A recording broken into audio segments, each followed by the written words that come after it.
1 week into the new league year, and the big question right now is, are the Bills better off, at least how we look at things right now, than they were last season? I'm Kevin Carroll. Welcome to the Buffalo End Zone Podcast, along with Andy Young. As always, it's early yet, Andy, but it's always fun at this time of year to look at the team and where it sits as opposed to where it was when the season ended in Kansas City. Yeah, there's a lot of benchmark dates and moments throughout the offseason. And as Brandon Beane has said, the roster isn't set until September.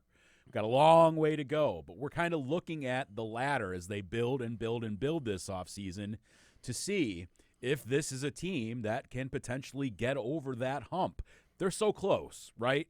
So it's not like they have to have drastic overhaul, but we've identified a bunch of different areas, and I think we can see through Brandon Beane's moves through the first week or two of free agency that there are areas they're trying to address. There's still areas out there that they need to address, but I think this is a fun spot, a week or two removed from some of the moves that they've made, the extensions of contracts for some of their core players, couple of trades, couple of signings.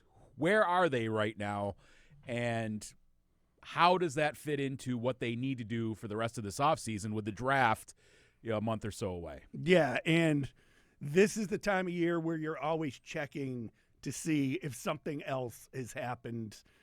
We know we've had stuff happen while we were recording the podcast. Laviska Shenault signing last week. Yeah, so stuff like that. So keep refreshing. We'll keep seeing what's going on, but the latest thing to hit, Andy, involves Matt Milano, Bills linebacker, reworking his deal to free up some space, taking less money. Not dissimilar to what Von Miller did last season. And Matt Milano takes basically a pay cut in his base salary and what he can earn through his base, his guaranteed money, saves the Bills a little more than $3.6 million, according to Over the Cap, and our good buddy Sal Capaccio from WGR as well, who we had on this very program, this very podcast last week. Right. In doing so, Milano takes less money in guaranteed money, shaves a year off of his contract. Now he becomes a free agent after this season, but he can earn that money back, according to Sal and according to Over the Cap, in incentives.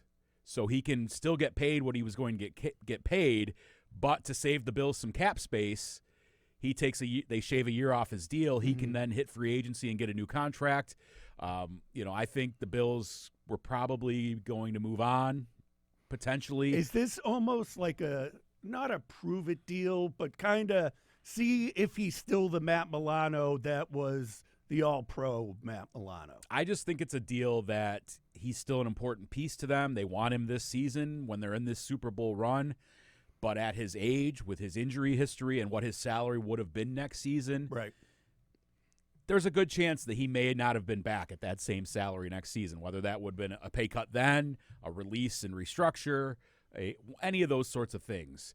So, Milano is certainly a guy they value. Look at how they brought him back into the lineup last season. Oh, yeah. He started right away, even though there was criticism, myself included, that he maybe wasn't ready to do so or wasn't the Matt Milano of old, which you can expect that because of the injuries that he's gone through. But 31, 32 years old, it's that point where do injuries begin to pile up and he's not the guy he was. But they also value him because Dorian Williams didn't continue to be the starter at that point last season, even through some of Milano's early struggles when he came back from injury. And that was the big debate at the time because Dorian Williams was doing pretty well, but Matt Milano's still Matt Milano, and we realized he almost has to be the starter if he's healthy, no matter what Dorian Williams was doing. But I do think that the Bills and others liked what they saw out of Dorian Williams. Yeah, Williams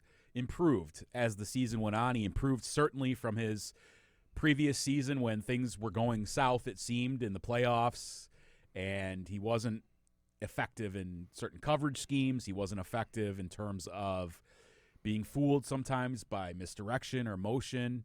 I think that improved. And if you look at Dorian Williams, the guy is a heck of an athlete. Oh, yeah.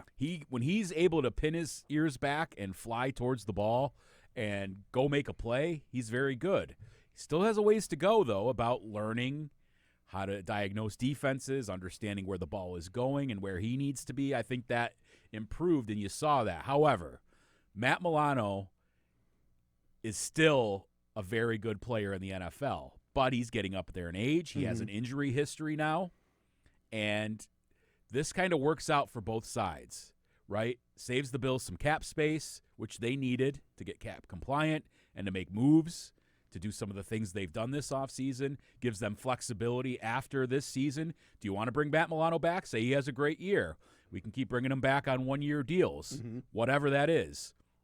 Or we can say it's time to move on. We draft his replacement. We move up Dorian Williams.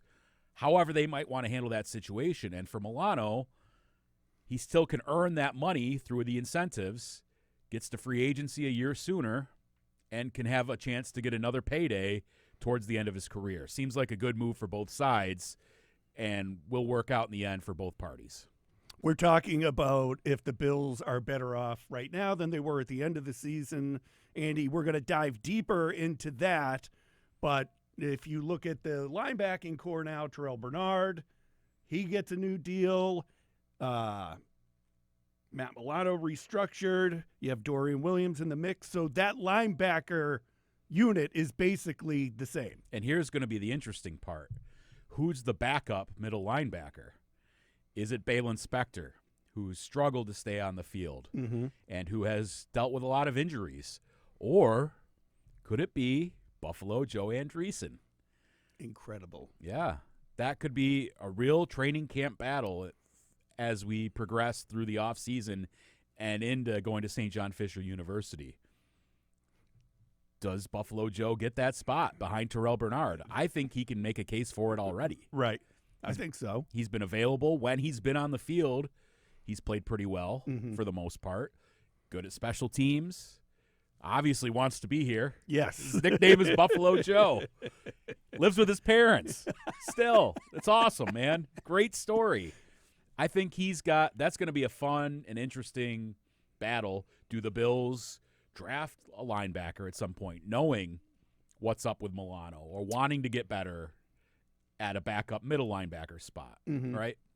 So that'll be interesting to see. Been a lot of talk about Sean Dolak, the University of Buffalo product, much like Joe Andreessen, who was an All-American, like got no invites to the Combine, the Senior Bowl, any of those. The numbers he put up at the UB Pro Day were the talk over at One Bills Drive while we were waiting for players and new free agent signers to come out and talk to the media, but that was the buzz. Right. I mean, he runs a 4.55 in the 40. I saw Draft Diamonds put out that he talked to scouts who expected him to run a 4.9, and they've revised his draft positioning. They're going to go back and look at him now because the knock on him was the idea that maybe he wasn't athletic enough and maybe a little undersized. Well, look at the production he had. Look at the tackles for loss. Look at the rangy interceptions Dolak had. Right. That's going to be a really popular idea for the Bills to draft him. Of course, on day 3 potentially because we all love a hometown story. Look at what Joe Andreessen did, and Dolak could come in and be a similar product. And those UB guys have shown they can play in the NFL, at least with the Bills. For sure. Yeah. I mean, Jamarcus Ingram, Cam Lewis. You go on down the line. Yep. Go on down the line. Now, the big criticism, Andy, and this coming on a Friday. Typical Friday big news dump. Am I right? Yeah. And it came a few minutes into Brandon Beane meeting with the media when it comes to 2 free agent signings, Michael Hoyt and defensive tackle Larry Ogunjobi. Both are going to miss the start of this season due to issues with PEDs. Yeah, both suspended for the first 6 games of the season. Brandon Beane said that the Bills knew Michael Hoyt was going to be suspended for the first 6 games. They signed him to a longer deal than they did Ogunjobi, who only got a 1-year deal. So the idea with Hoyt was, okay, we're going to lose him for the first 6 games. We know that. He was upfront and honest with the Bills before signing his contract that he was going to be suspended, blamed it on bad supplement from a trainer that he had previously trusted. Yeah, I believe he got into just getting comfortable trusting this person and was not on top of everything that he was putting in his body, and that was a mistake on his part. Both he and Ogunjobi both taking ownership that they screwed up. Right. Now the question is, did Brandon Beane screw up? He did not know about Ogunjobi when they gave him the offer and still chose to honor that offer and sign him. And he was going to be a big part of revamping that defensive line. So we talked so much all offseason about a revamped defensive line. They bring in Joey Bosa. They bring in Michael Hoyt, who's kind of a chess piece, an athletic freak that they can use at defensive end, defensive tackle, linebacker, all these sorts of positions, and use him in a variety of ways, and he's going to be a nice rotational piece. Larry Ogunjobi, who had some good years a couple of years ago, hasn't been quite as good since with the Steelers, but still was going to fit into that defensive line rotation coming up this season as the Bills look to improve that area. Now for the first 6 games of the season, they're not going to have those guys. And so you're looking at basically them switching out Von Miller for Joey Bosa. So now that's really the only change for the first 6 weeks. Then those guys, once they come back from that suspension, still have to ramp up. They haven't played, right? So they got to get in game shape. They've got to do all of those things. So, yes, we all point to wake me up when January comes around in the playoffs, but you got to get there first. So Brandon Beane makes a calculated move, a calculated risk of signing 2 guys who are supposed to be part of a revamped unit along the defensive line and not having them available for what amounts to the first third of the season. Ogunjobi, when it came to his deal and moving forward with signing him, Beane points out that by this point in free agency, there weren't many players out there for him to go after. So reluctantly, maybe it's all right. We went after this guy. This stinks. Now we're going to have to deal with 2 players missing the first 6 games of the season. Quick to point out that they can take part in training camp over the summer and all these off-season mini camps and organized team activities. Right. So they're part of the team, but then they have to sit out, I think it's the first 4 weeks. Can't be at the facility. Can't be at the facility at all. Then they can work back in for 2 weeks before returning to the field. Yeah, I mean, this doesn't preclude the Bills from still drafting either of those positions. Which defensive one would tackle, hope they still are planning on doing. Defensive end in a class that's rich in both of those positions and deep. But this just sets things off on a wrong foot. And I wasn't in the room. I actually had the day off on Friday. You were there. I mean, that was stunning, right? Reporters, jaws dropping. Like, you just signed 2 guys, and you're telling us they're suspended already, and you even knew about one of them and sort of the other one. Yeah. It was a bomb that was dropped. Like, everyone's just typing away like, oh, they're going to still go after cornerbacks and this Josh and that. Allen got his record deal. Yep. Right. And then it's, well, before we move on and I start talking about Hoyt and whatnot, he's going to miss the first 6 games of the season, suspended with. And then it's like, wait a minute, I'm not done yet. The other defensive lineman we signed is suspended as well. Yeah. 4-6 games for PEDs. So that's 2 of them right off the bat. And just the way it came out, just like, you're like, it took me a while listening to Beane to have it all register in my head. I'm like, is he getting to some other better news at the end of this? But that never came. Yeah, there wasn't any. And so, I mean, he's going to face a whole host of criticism if the Bills struggle on the defensive line early in the season without those guys, and they're not able to find sort of suitable replacements. Now, there's still other guys out there. There's still the draft. I think with the signings of those guys, the draft was still certainly a possibility at defensive end and defensive tackle, and because you still need a one-technique defensive end or defensive tackle in my mind, a one-technique defensive tackle, which would be either a backup to Daquan Jones, maybe you supplant him as a starter, and a future asset at that position. I think defensive end, right? You don't know what's going to happen with Joey Bosa, if he's going to flame out this season and not be good enough, and they don't want to bring him back next year. You've got Rousseau locked up long term, but what do you want to do with Epinesa in the future? You've got young Javon Solomon, right? So you're basically in a similar boat to what you were going into this, which all kind of ties back into, are the Bills better this week than they were 2 weeks ago prior to free agency? Yeah, and at least and you hear talk, well, maybe the Bills can just muster through the start of the regular season for the 6 games with these guys, and then they come in fresh, and you have fresh bodies coming in after 6 weeks of an NFL season. But, Andy, we don't know the schedule yet. We don't know who they're playing at the start of the season. Other injuries that might crop up in camp or in the first few weeks of the season. Right. So it's when you look at, are they better off now than they were a few weeks ago when it comes to the defensive line? I think that's another wash. It's just a mystery right now. Right. I mean, here's the deal. Michael Hoyt and Larry Ogunjobi are not make-or-break players for this Bills season. Right. I don't want to say that this is whomever, someone else major on the roster that's getting hurt, right? That's not the case here. But they were going to be factors in what they wanted to do, clearly. That's why you signed them. And so I don't want to completely raise the alarms and go crazy that this is some massive difficulty. But those guys were going to be part of what they wanted to do. And if there's going to be problems with that and they can't get guys in, they can't get pieces that they need to fill those spots, then it will be problematic. I want to stick with defense as we slowly move on.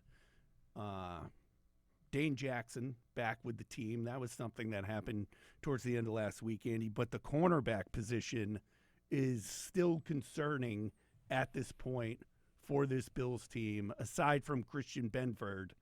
Right now, you got nothing, and you even traded Kaiir Elam away, not that he was the savior and was going to be the other cornerback next to Benford, but that cornerback position right now is up in the air, to say the least. I keep trying to get to the cornerback position on here, but I cannot. I've got it here. I've got your depth chart. I knew where you were going. So Christian Benford, of course, you're number one. He's massive candidate to get a contract extension as well. He's rounded into one of the better corners in the league, very reliable guy. He's your clear-cut number one. Beyond that, you've got Brandon Codrington, who is more of a return guy. You've got Corey Couch. You've got now Dane Jackson, who comes back and probably slots in currently, long way to go here, right, as your starting corner outside opposite of Christian Benford. Then you've got Jamarcus Ingram, who has continually ascended out of UB. We brought him up earlier. But he's been a special teams guy. He's been a guy they bring in dime packages. So I don't know that he's ready to be a starter, but he could. And then Daquan Hardy, who you had on the practice squad, return guy, brought him in for that ability, and that didn't materialize coming out of training camp last season. So, I mean, that leaves something to be desired there. I think Rasul Douglas is still a free agent. That ship has not sailed to me. I think that's a possibility. The longer that goes on, maybe Douglas doesn't get a deal somewhere else. He doesn't like what he finds, and they bring him back on a team-friendly deal that can work for both sides. And he comes in, he works with Dane Jackson for another year or two, and they see what happens. Cornerback, to me, is still a very strong possibility for their first-round draft pick. At very least in the first 2 days. Got to hit on it. Got to. Yeah. After what happened with Kaiir. You can't have a swing and a miss on a cornerback in the first round again for this Bills team. Right. I mean, especially with, and oh, by the way, Stephon Gilmore still out there, just saying. Seems like he's my age and he's still out there playing, but Is Asante Samuel still out there too? I have not seen him sign, but Senior? Asante Samuel Sr. Yes. Oh, that's funny. Yeah, I mean, it's still a position of need. You got to hit that spot. I mean, more often than not, the Bills have done well with secondary players. Mm-hmm. Kaiir Elam clearly was a miss. Didn't work out here for whatever reason. That was funny. Not ha-ha funny, but listening to Brandon Beane talk about having to trade Kaiir Elam and hoping he gets a better start, and he's still pulling for them or him, rather. But for some reason, it just didn't fit in Buffalo, and they moved on from him. And it seemed, at least when you're sitting there face to face with the Bills GM and he's talking about it, that they did give Elam every chance to start. It just wasn't in the cards. Yeah, I mean, he struggled, I think, with some of their coverage schemes. The zone coverage, he was more of a man coverage guy. You saw when he came in for Christian Benford during the AFC Championship game against the Chiefs, they switched to more of a zone coverage scheme when he came in, and he still struggled at that point. And you saw some good plays from him at times. He would make an interception. We've talked about this before, the Pittsburgh game where he gets beat and then has an interception. But it just never translated for him. It was interesting in his introductory to the Cowboys. He said that for whatever reason, he was always put on the back seat in Buffalo. I mean, I don't think they outwardly didn't want him to succeed. I think they want, of course, they traded up for him as a first-round pick. They wanted him to succeed. I don't know why it didn't. Remember how shocking it was when Christian Benford was named the starter ahead of him? With them both coming in the same draft, but, I think at first it was like, all right, well, let's see what Christian Benford had. And I think Christian Benford has lived up to being named that week one starter. Absolutely. I mean, he's developed into one of the better cornerbacks in the NFL. And for Elam to say, I took a back seat, well, he did, but his own play and actions, I think, probably led to that. He might have put himself in the back seat. Well, right, and there was talk about him not possibly getting along or not fitting in well with John Butler, former defensive backs coach with the Bills. Well, he moved on, and a similar thing happened, right? Like Sean McDermott was a defensive coordinator, Leslie Frazier was a defensive coordinator, Bobby Babich was a defensive coordinator, and it didn't work. He was inactive most of the time. Mm-hmm. Didn't offer you much on special teams. Right. I mean, it is what it is. They missed. It's a clear miss. They should be thankful they got something back for him. Yeah. Added an extra. They've got 3 fifth-round picks now. So if they want to move up for another cornerback in this draft, they might have the ammo to do it. All right. There you have it. Safety, DeMar Hamlin back, Andy. But I think the popular thought is that Cole Bishop is the front runner to be the starter along with Rapp. That would be my assumption. However, DeMar Hamlin proved everyone wrong last year during training we've made camp. assumptions about that in the past. So we'll see. You bring in Derek Forrest. He's another contender to go out there and play. So I think they're pretty good at the safety position. Of course, they could always add more depth in the draft. If somehow one of the big safeties falls to them, Malachi Starks, Nick Emanwari, in the draft early, maybe that's a route they could go. If one of these freak athlete kind of safeties falls, that's an ascending position in the league. Still somewhere I think they could improve. I think they've got big plans for Bishop. They liked how he progressed throughout his rookie season. Yeah. They brought him along slowly. We saw what happened early, like against the Texans. Gives up the big play to Nico Collins when he was pressed into action. But I think he got better as the season went along. They developed their faith in him. And you got to remember, the Bills often are slow with rookies. Mm-hmm. That has to change a little bit because of where they are salary cap-wise when you've got, a Josh Allen contract on the books and some of these other contracts on the books. They need those young guys to be useful and developed faster and on the field quicker. But I think, to my mind, Bishop would probably go in with the idea of being the starter, but you can't count out Hamlin after what he did. Yeah, absolutely. So I think we can come to this conclusion. On the defensive side of the ball, it's pretty much a wash across the board other than cornerback right now. Well, and because the big pieces haven't fallen, right? We still, at the draft, we still need to see, do they bring in D-tackle, D-end early? Do they draft a cornerback at 30 and that's your starter, right? Mm-hmm. Or somebody that can compete with Dane Jackson or Rasul Douglas if they were to choose to bring him back. So I think you'd probably call it a wash right now defensively as to whether they're better. I think Bosa probably going to be an upgrade over Von Miller. That's if Bosa stays healthy, and that's really one of the key pieces there. So right now, are they better? TBD. Definitive stuff here. Yeah. Hot takes. That's what we're known for. You can take that one to the bank right there. Offensive side of the ball, Josh Allen is Josh Allen. Running backs room is pretty much the same. Offensive line looking pretty much the same as well. The concern right now, tight end room is the same too. The concern right now is what's up at wide receiver after Khalil Shakir and Keon Coleman going into his sophomore season. Real quick, want to talk just a little bit about defense on a topic we were just talking about because we have some viewer interaction from YouTube. Bills Are Electric says, I think there is a 75 to 80% chance they go cornerback with their first pick and 100% chance by the end of round 2. He likes Trey Amos, Benjamin Morrison, Az Thomas, or Siobhan Ravel, 4 cornerbacks that might be available at pick 30. So good stuff from Bills Are Electric. All right. Maybe a play on the electric company from back in the day, right? One would think. Yes. So I like that. I think I'm right in line with Bills Are Electric. I think cornerback is definitely a possibility. But we're talking offense now. And the big question is wide receiver, right?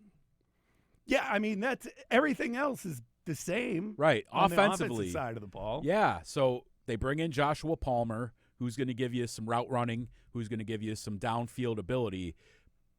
They still lack that home run hitter. They still obviously lack a clear-cut number 1 alpha guy, which I'm really starting to believe they don't think they need. I think they proved that. Based on last season, right? Based on the way things have been said, even Brandon Beane's direct words to me, like, hey, we just set a team record for points. Josh Allen's the MVP. Everybody eats kind of worked, right? We don't need that. We don't view paying top flight dollars for a wide receiver 1 as something that we have to do. Is it great if somebody develops into that? Sure. Do we want more home run hitters? Do we want more big play guys? Do we want more talent? Yes, we're never going to turn that down, but I don't think that it's as primary a focus as many fans and observers believe it should. I think that's just how they're operating. If I'm the Bills, I still want to add more guys to that position. I'm with you 100%.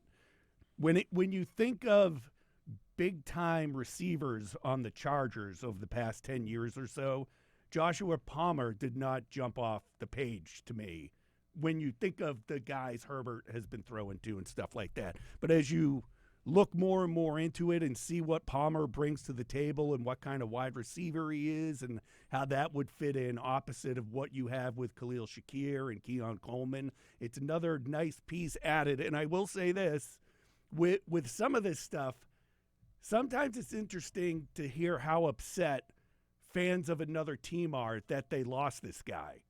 And a Charger friend of mine who's a fan of the Chargers was really upset that this guy went to the Bills and that the Chargers didn't bring him back because he thought that he was going to be a bigger part of the offense moving forward. So, just as a fan goes, that's fun to kind of hear. Like, okay, obviously everything you look on the internet is going to be good stuff of Joshua Palmer. You're not going to find bad stuff. It's all highlights. So that's cool. Dive into that film. Get your all 22 out. Yeah, no thanks. All right. I'm not that guy. You're not that guy, K-Man. Yeah, I mean, Palmer, I think, is an underrated piece. I think he's fine. I think he could be a big part of what they do. But in that mode of everybody eats, how much are they utilizing him? I think he'll fulfill some of the role they wanted when they brought in Amari Cooper, a guy who can win in man coverage situations, who can win in some different ways with some route running ability and some downfield ability. But I still would like to see them, even if they don't want to go, with pick 30 or trade up to get a huge guy, that they still need a specialized speed guy, a home run hitter. They might have some of that in Curtis Samuel, and he's a piece they still... I forgot all about Curtis Samuel, I do. Yeah, he's a piece they still could probably unlock more in. It's whether Brady and Josh think they can do it, and he can stay healthy. I think the injuries had a lot to do with him not being as effective as we all thought he could be last season. But I still think, thinking back to what McDermott has said several times, they need 2 to 3 playmakers on each side of the ball. They need home run hitters. They need field stretchers, whether that's vertical or horizontally. I think there's still a spot, whether that's through free agency or the draft, where they could try to get something there. The other thing is, do they want to tie up resources the way the Bengals just did for T. Higgins and Jamar Chase? Right. Look at what they're paying their top receivers. That's the market for these guys. Jamar Chase is making more money than anyone else but quarterbacks in the league. $43 million a year, or whatever it is. T. Higgins, 25 or whatever it is. That's a lot of money to tie up in receivers for a team that really struggled on defense, has had struggles on the offensive line. They've got a great quarterback in Joe Burrow, 2 really good receivers. Jamar Chase is great. He's fantastic. He's a bona fide number 1. T. Higgins, one of the best number 2 receivers in the league. I think that makes them dangerous, but they didn't even make the playoffs last year. Right. They still don't know what they're going to do with Trey Hendrickson as far as bringing him back. Their defense stunk, and if they lose him too, who they've given permission to seek a trade, I mean, where are they getting better, right? That's a team that has to hit through the draft, right, at that point. That's a team who has to sign smart players because they've tied so much into their big 3 on offense. I just think it's not a model Brandon Beane subscribes to. Well, and I agree with you on that, and I think that's why they preached that everybody eats mentality at the start of last season and went with it throughout the entire season and proved that it did work. As I said during the season, some of these games just they didn't have sexy big plays in them. I was rewatching the Broncos playoff game yesterday. Don't know why, just decided it was on my DVR. I put it on. It's always fun. And that was a fun game to watch. You mentioned Samuel with the big play and that, and he was noticeable throughout that entire game. So the Bengals can do what they just did. I don't see Brandon Beane ever doing anything like that, and we might just have another makeshift group of wide receivers going into the season. Here's a fun one. This kind of had Bills Mafia chattering on social media. I know what you're going to say. As they're known to do. I know. Go ahead. Stephon Diggs. He reposted his photos of him with the Bills on Instagram in a very Diggs move. Yep. Got people chattering, but he said nothing. Would they bring back, or should they bring back Stephon Diggs? I heard this too, Andy, and I just don't see it happening. The way it ended was not good. You don't break up with a girl in a bad way and then get back with her. It just doesn't happen. So it happens all the time. It happened to me and my wife. And here you are, like 20 years later, right? 20-something years later, still married. But, yeah, so I tend to prove myself wrong throughout every podcast we do. But it doesn't take me much to figure that out. But I just don't see Diggs fitting back in with this team. Coming off an injury at his age, he was productive for the Texans prior to his ACL. But it's just, I don't think they want to go down that road. Right. The way it kind of soured, he wanted out. They didn't want to deal with him anymore, obviously.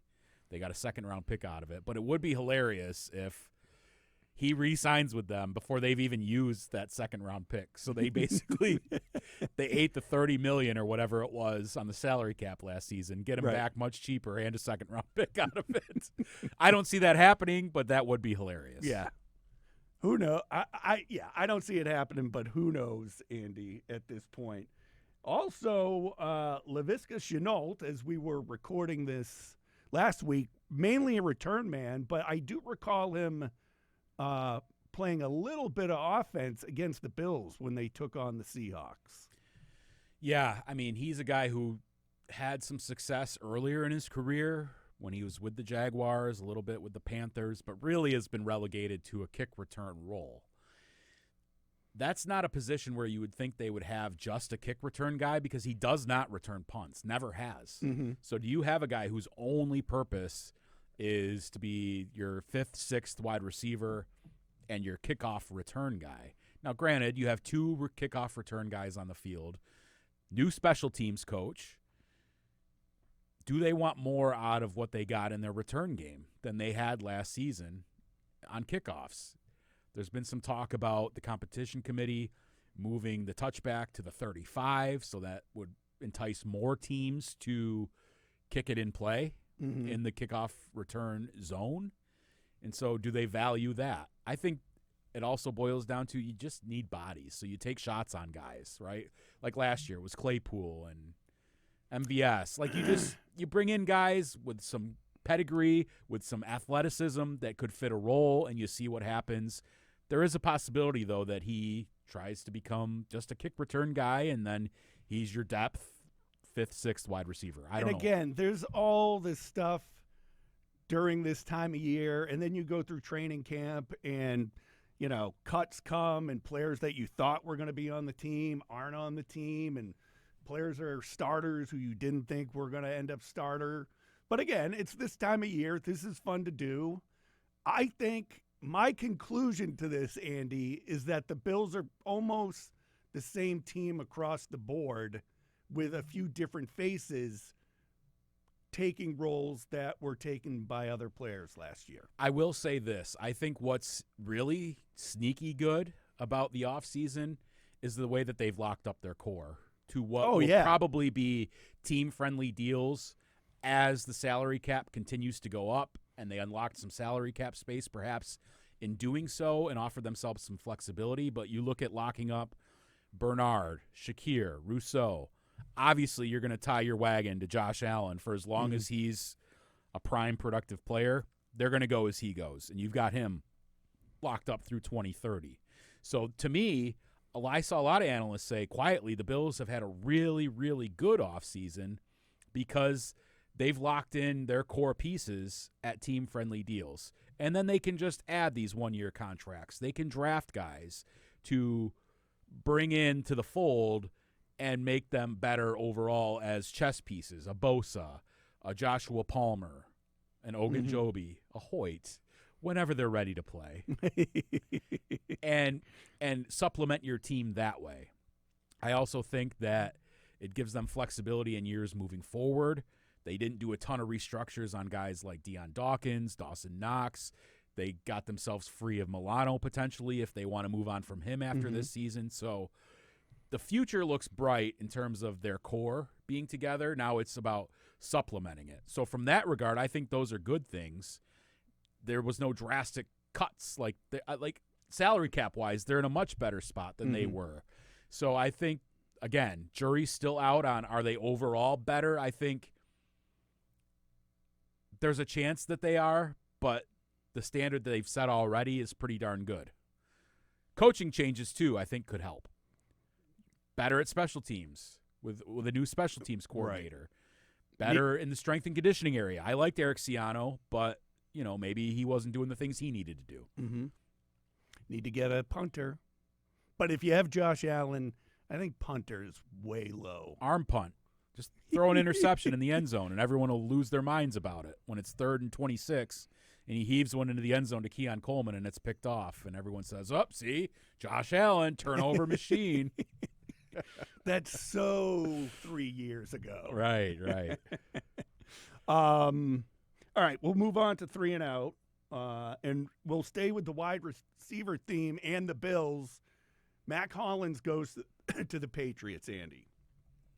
Yes. And I, scrolling through Twitter in the morning, one of the stations, either radio or TV, in Boston had a little brief article that the Patriots are basically trying to put out there that Mac Hollins was their big signing at wide receiver to fix the wide receiver room in New England. Now, I gave Mac Hollins a lot of crap early in the season, but and then a lot of credit. And really liked the guy. And if Josh Allen has made Mac Hollins so good that the Patriots think he's the one who's going to change that wide receiver room in New England, good for Mac Hollins, who should send Josh Allen a thank you note. But no offense to the guys in New England. Mac Hollins, from what we saw, had a role with the Bills, but he was by no means even the number 3 wide receiver. Yeah, I mean, if that's your one big addition to your wide receiver group, which was arguably the worst in the NFL.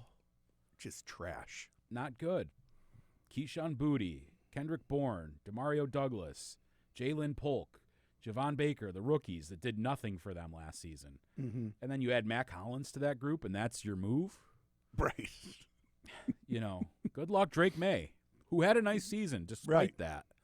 I do think that Hollins is in line to have some success with them because he had some good success with Josh McDaniels previously, I think, with the Raiders.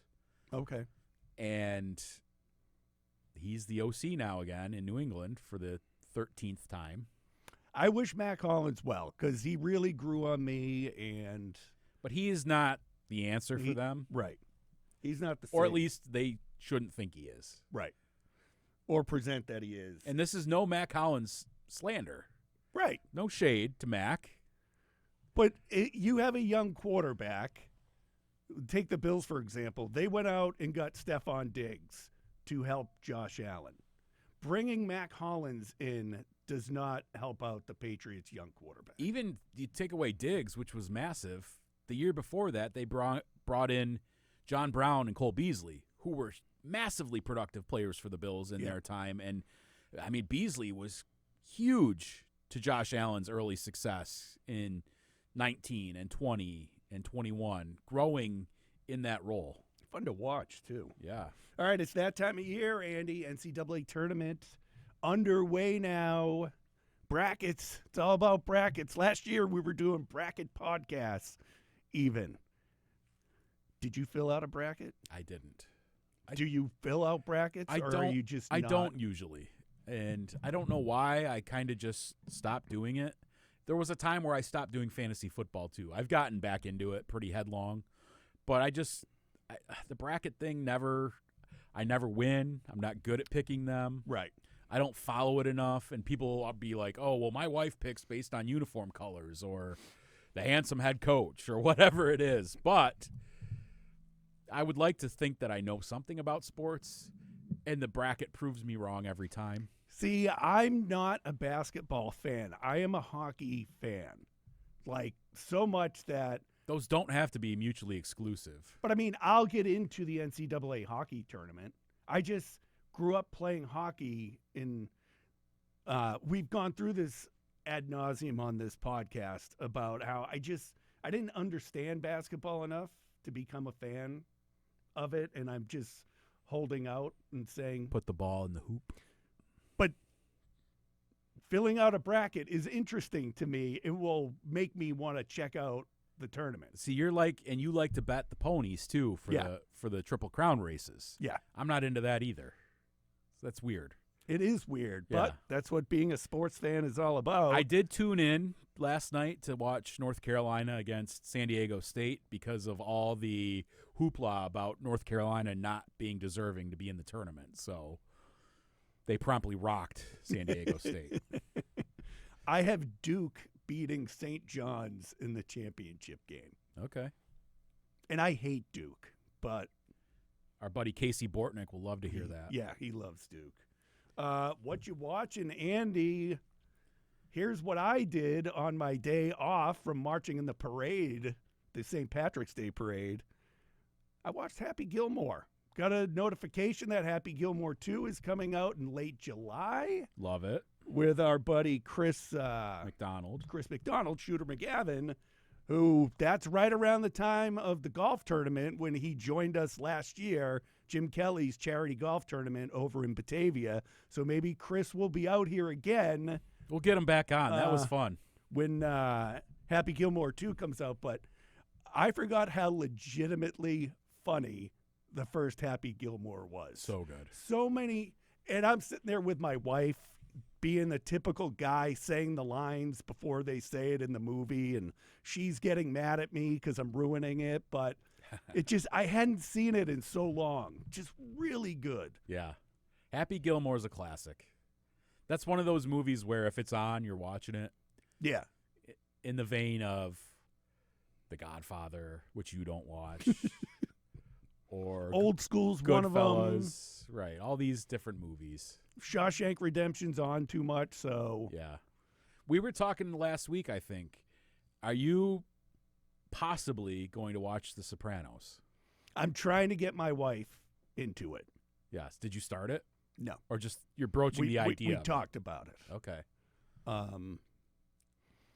But lately we'll start watching something. She'll notice something she'd rather watch is on TV and be like, well, I'm going to go upstairs and watch my show on TV. Ah, you've reached that stage. Yeah. All happy couples. Yep, we both had Tuesday off, and we were like, oh, we're going to spend the day together. She watched the first hour and 15 minutes of Happy Gilmore, went up and started watching something on Real Housewives or something along those lines. Something Andy Cohen has his hands in. Oh, okay. For me, I am fully on the road to WrestleMania. Oh, baby. You know it. Roman Reigns, CM Punk, Seth Rollins, Cody Rhodes, John Cena's heel turn, The Rock. John Cena and The Rock are the only two names I knew. Okay.